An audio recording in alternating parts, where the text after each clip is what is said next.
മോദേവി സീരിയലിൻ്റെ പുതിയൊരു എപ്പിസോഡിൻ്റെ പ്രമുഖ വിശേഷങ്ങളിലേക്ക് എല്ലാവർക്കും സ്വാഗതം.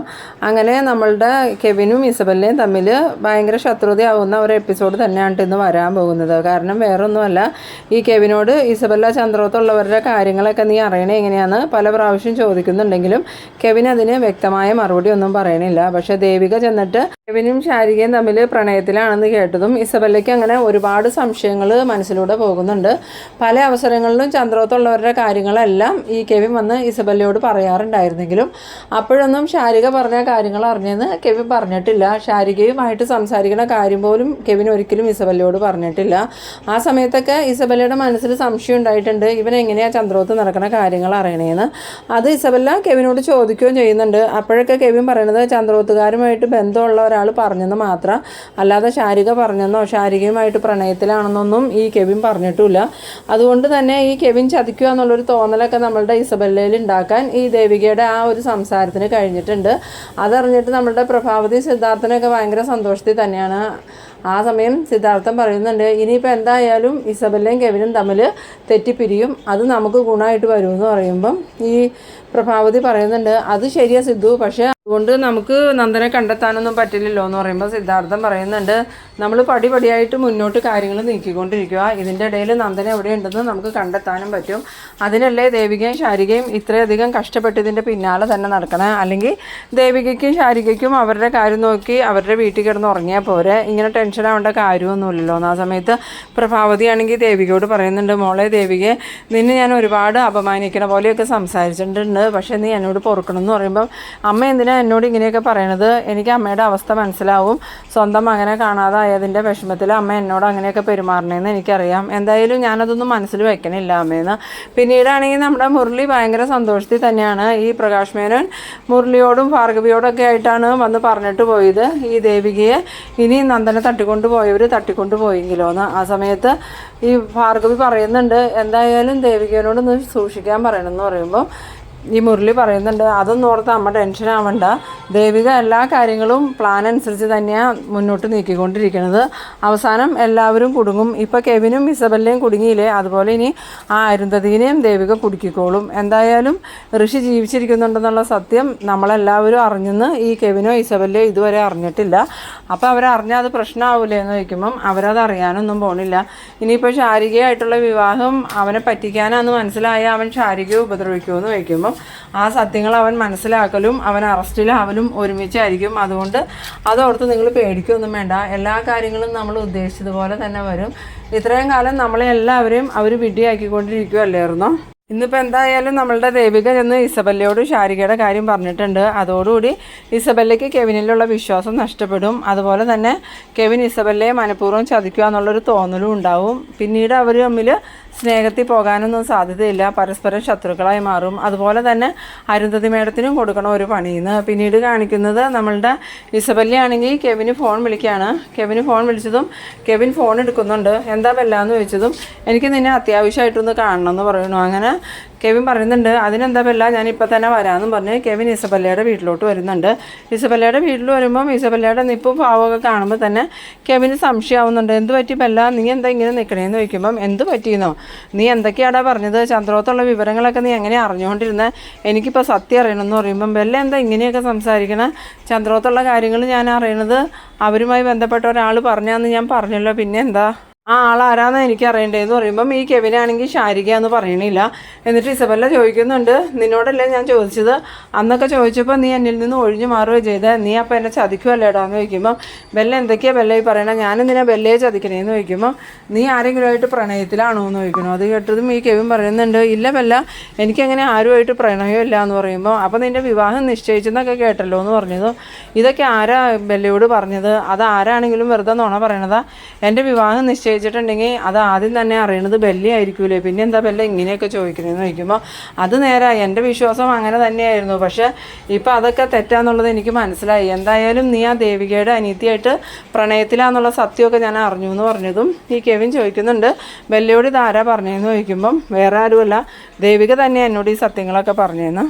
ആ സമയത്ത് ഈ കെവിൻ ചോദിക്കുന്നുണ്ട്, ദേവിക അതിന് ഇസബല്ലയെ കാണാൻ വന്നു എന്ന് ചോദിക്കുമ്പോൾ ഉവ്വ അവളെന്നെ കാണാൻ വന്നു എന്ന് മാത്രമല്ല നിൻ്റെയും ഷാരികയുടെയും വിവാഹം നിശ്ചയിച്ച കാര്യവും പറഞ്ഞു, നന്ദൻ തിരിച്ചെത്തിക്കഴിഞ്ഞാൽ നിങ്ങളുടെ വിവാഹം ഉണ്ടാവുമെന്നും പറഞ്ഞു. അത് കേട്ടതും കെവിനാണെങ്കിൽ ആകെ ഷോക്കായി പോകുന്നുണ്ട്. എന്നിട്ട് പറയുന്നുണ്ട്, അതുമല്ല ഞാൻ മനഃപൂർവ്വം നിന്നോട് പറയാതിരുന്നതാ, ഇതിപ്പോൾ ഷാരികയുടെ വീട്ടുകാർ സമ്മതിക്കുമെന്നൊന്നും എനിക്കറിയില്ലായിരുന്നു.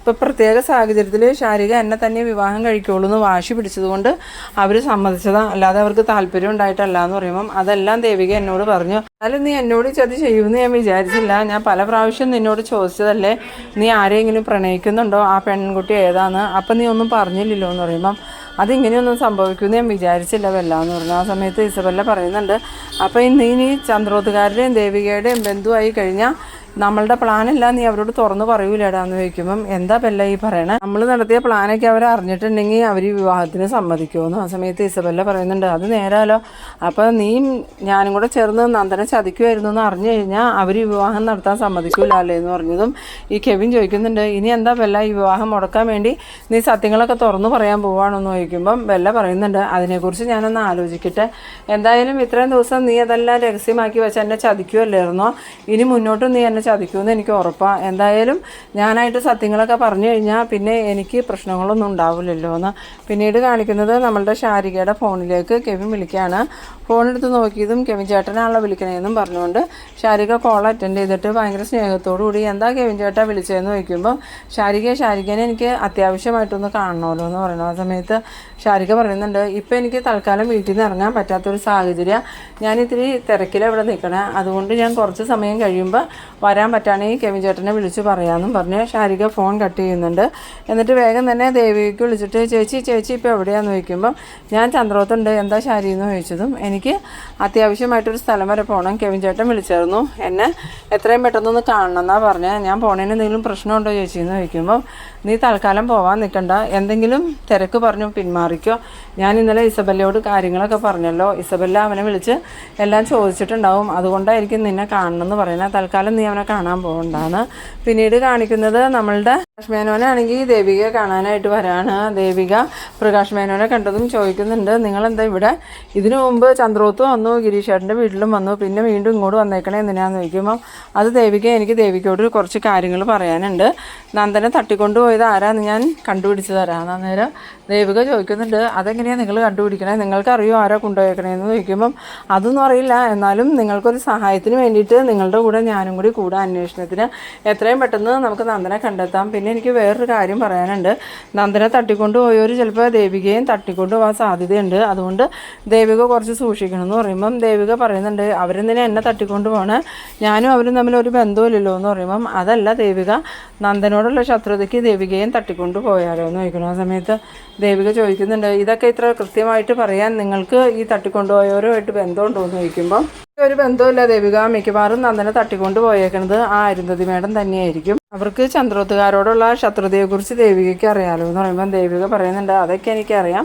പക്ഷേ നന്ദനെ തട്ടിക്കൊണ്ട് പോയേക്കണത് അരുന്ധതി മേഡം ഒന്നുമല്ല, ഇതിൻ്റെ പിന്നിൽ വേറെ ആരോ ആണ് കളിക്കണത്, അത് ഞങ്ങൾക്ക് വ്യക്തമായേക്കണതാണ്. ആ സമയത്ത് പ്രകാശാണെങ്കിൽ ഒന്ന് ഷോക്കാവുന്നുണ്ട്.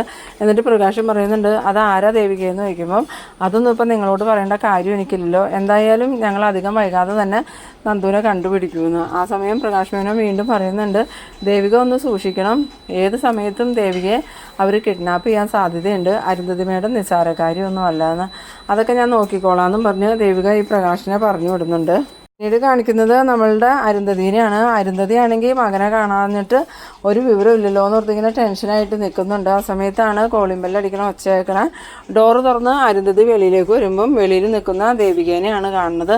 ദേവികയെ കണ്ടതും അരുന്ധതിക്കാണെങ്കിൽ ആകെ സംശയമാവുന്നുണ്ട്, ഇവളിപ്പോൾ എന്തിനാണ് ഇങ്ങോട്ട് വന്നത്, ഇനി ഋഷി ജീവിച്ചിരിക്കുന്നുണ്ടെന്ന് മനസ്സിലാക്കിയിട്ട് അത് ചോദിക്കാൻ വന്നതായിരിക്കുമോ എന്നൊക്കെ ഇങ്ങനെ സംശയിക്കുന്നുണ്ട്. ആ സമയത്ത് ദേവിക, എന്താ മേഡം വാതിൽ തുറന്നിട്ടൊന്നും മിണ്ടാതെ നിൽക്കണേന്ന് ചോദിക്കുമ്പം അല്ല, ഞാൻ ദേവികയെ കണ്ടിട്ട് ആകെ ഷോക്കായി പോയി, അതുകൊണ്ട് അതെന്തിനാ എന്നെ കാണുമ്പോൾ ഷോക്കാവണേന്ന് ചോദിച്ചതും അരുന്ധതി ആണെങ്കിൽ അതൊന്നും അല്ല എന്നും പറഞ്ഞ് വിഷയം മാറ്റുന്നുണ്ട്. ഇപ്പം നീ എന്തിനാ ഇങ്ങോട്ട് വന്നേന്ന് ചോദിക്കുമ്പം എനിക്ക് മേഡത്തെ കണ്ട് കുറച്ച് സംസാരിക്കാനുണ്ടായിരുന്നു, ഞാൻ അതിനു വേണ്ടി വന്നതാ. മേഡം സത്യം പറയണം, നന്ദുവിനെ മേഡം എവിടെയാണ് തടവിലാക്കിയേക്കണേന്ന്. ആ സമയത്ത് അരുന്ധതി ചോദിക്കുന്നുണ്ട്, നിനക്കെന്താ തലയ്ക്ക് സുഖമില്ലേ, ഞാൻ എന്തിനാ നന്ദനെ തടവിലാക്കണേന്ന് വയ്ക്കുമ്പം, അല്ല മേഡത്തിൻ്റെ മകനെ കൊന്നത് നന്ദു അന്ന് മേഡം അറിഞ്ഞല്ലോ, അതുകൊണ്ട് ആ പക വീട്ടാൻ വേണ്ടി മേഡം നന്ദുവിനെ കിഡ്നാപ്പ് ചെയ്ത് കൊണ്ടുവന്നതാണോന്ന് വയ്ക്കുമ്പം, ഞാൻ ആരെയും കിഡ്നാപ്പ് ചെയ്തൊന്നും കൊണ്ടുവന്നിട്ടില്ല, നന്ദനെ എവിടെയാണെന്ന് എനിക്ക് അറിയാൻ പാടില്ല എന്ന് പറയണു. എന്തായാലും ഞാൻ വന്ന സ്ഥിതിക്ക് മേഡത്തിനോടൊരു സന്തോഷ വാർത്ത പറയാം. എൻ്റെ അനുജത്തി ശാരികയും കെവിനും തമ്മിലുള്ള വിവാഹം നിശ്ചയിച്ചു. അന്നേരം അരുന്ധതി ചോദിക്കുന്നുണ്ട്, കെവിനോ, ഏത് കെവിനാന്ന് ചോദിക്കുമ്പം മേഡത്തിന് അറിയില്ലായിരിക്കും, നന്ദുവിൻ്റെ ഫ്രണ്ടാണ് കെവിൻ. കെവിനുമായിട്ടുള്ള ശാരികയുടെ വിവാഹം നിശ്ചയിച്ചു. നന്ദൻ തിരിച്ചെത്തിക്കഴിഞ്ഞാൽ ഉടനെ വിവാഹം ഉണ്ടാവുന്നു. അത് കേട്ടതും ഈ അരുന്ധതിയുടെ മനസ്സിലാണെങ്കിൽ ആകെ സംശയമാവുന്നുണ്ട്. അരുന്ധതി കണ്ട് മനസ്സിലിങ്ങനെ ആലോചിക്കുന്നുണ്ട്, കെവിനും ശാരികയും തമ്മിലുള്ള വിവാഹം നടന്നു കഴിഞ്ഞാൽ കെവിൻ എന്തായാലും നടന്ന സത്യങ്ങളൊക്കെ ശാരികയോട് പറയും. പിന്നെ ഞാനും എൻ്റെ മകനും ജീവിതകാലം മുഴുവൻ ജയിലിൽ കിടക്കേണ്ടി വരും, കെവിൻ മാപ്പുസാക്ഷി ആവുമല്ലോ എന്നൊക്കെ ഇങ്ങനെ മനസ്സിൽ ആലോചിച്ചുകൊണ്ടിരിക്കുമ്പം ദേവിക ചോദിക്കുന്നുണ്ട്, ഇത് കേട്ടിട്ട് എന്താ മേഡം ഒന്നും മിണ്ടാത്തതെന്ന് ചോദിക്കുമ്പം, നിൻ്റെ അനിയത്തിയുടെ വിവാഹം നടത്തുന്നതിന് എനിക്ക് മിണ്ടേണ്ട കാര്യം എന്താ, ഞാൻ അതിൽ ഇടപെടേണ്ട കാര്യവുമില്ലല്ലോ, അതൊന്നും എന്നെ ബാധിക്കുന്ന വിഷയമല്ല, നീ ഇപ്പോൾ വന്ന കാര്യം പറയാമെന്ന് പറയുമ്പം, നന്ദന എവിടെയാണെങ്കിലും എത്രയും പെട്ടെന്ന് ഞങ്ങൾ കണ്ടെത്തും, അതുകൊണ്ട് മേഡത്തിന് എന്തെങ്കിലും അറിയാമെങ്കിൽ മേഡം അത് പറഞ്ഞു തന്നാൽ വലിയ ഉപകാരമായിരിക്കും എന്ന് പറയുമ്പോൾ അരുന്ധതി പറയുന്നുണ്ട്, എനിക്ക് നന്ദനെക്കുറിച്ച് ഒന്നും അറിയില്ല എന്ന്. ഈ സമയത്ത് നമ്മളുടെ എസ്തപ്പാൻ അങ്ങോട്ട് കാറിൽ നിന്ന് ഇറങ്ങി വരുന്നുണ്ട്. എസ്തപ്പാനെ കണ്ടതും അരുന്ധതി ചോദിക്കുന്നുണ്ട്, ഇത് ആരാന്ന് ചോദിക്കുമ്പം, ഇത് എസ്തപ്പാൻ ചേട്ടനാ, എസ്തപ്പാൻ ചേട്ടൻ മേഡത്തെ ഒന്ന് കാണാൻ വന്നതാന്ന് പറയണം. അങ്ങനെ എസ്തപ്പാൻ്റെ നേരെ നോക്കുമ്പോൾ തന്നെ അരുന്ധതിക്ക് മനസ്സിലാവുന്നുണ്ട് അയാളൊരു ക്രിമിനലാണ്. എന്നിട്ട് അരുന്ധതി പേടിയോടുകൂടി ദേവികയോട് ചോദിക്കുന്നുണ്ട്, നീ എന്തിനാ ഈ ഗുണ്ടകളെയും കൊണ്ട് ഇങ്ങോട്ട് വന്നേക്കണേന്ന് ചോദിക്കുമ്പം, അതെന്താ മേഡം, മേഡത്തിന് മാത്രമാണോ ഗുണ്ടകളുടെ സഹായം തേടാവുള്ളൂ, ഞങ്ങൾക്ക് ഗുണ്ടകളെയും കൊണ്ട് ആവശ്യമില്ലെന്ന് ചോദിക്കുമ്പം, എന്തൊക്കെയാ ദേവിക നീ പറയണേന്ന് ചോദിക്കണം. ആ സമയത്ത് എസ്തപ്പാനും കൊണ്ട് വന്നിട്ട്, എന്താണെന്ന് നിങ്ങൾക്ക് മനസ്സിലായില്ലേ, നിങ്ങൾ തന്നെയാണ് നന്ദനെ തട്ടിക്കൊണ്ട് പോയേക്കണേന്ന് ഞങ്ങൾക്കറിയാം, എത്രയും പെട്ടെന്ന് നന്ദനെ ഞങ്ങൾക്ക് വിട്ടുകിട്ടണം, അല്ലെങ്കിൽ നിങ്ങൾ വിവരം അറിയുമെന്ന് പറയണം. ആ സമയത്ത് ഈ അരുന്ധതി പറയുന്നുണ്ട്, എൻ്റെ മകനെ നിങ്ങളെല്ലാവരും ചേർന്ന് കൊന്നതും പോരാ, എന്നിട്ട് ഞാൻ ചെയ്യാത്ത കുറ്റം എൻ്റെ തലയിൽ അടിച്ചേൽപ്പിക്കാൻ നോക്കുവാണെന്ന് ചോദിക്കുമ്പം എസ്തപ്പാൻ പറയുന്നുണ്ട്, മകൻ മരിച്ചതിനെക്കുറിച്ചൊന്നും മേഡം കൂടുതൽ സംസാരിക്കാൻ നിൽക്കണ്ട, അതൊക്കെ എന്താ സംഭവിച്ചതെന്ന് ഞങ്ങൾക്ക് അറിയാമെന്ന്. അത് കേട്ടതും ഈ അരുന്ധതി ആണെങ്കിൽ ആകെ ഷോക്കായി പോകുന്നുണ്ട്.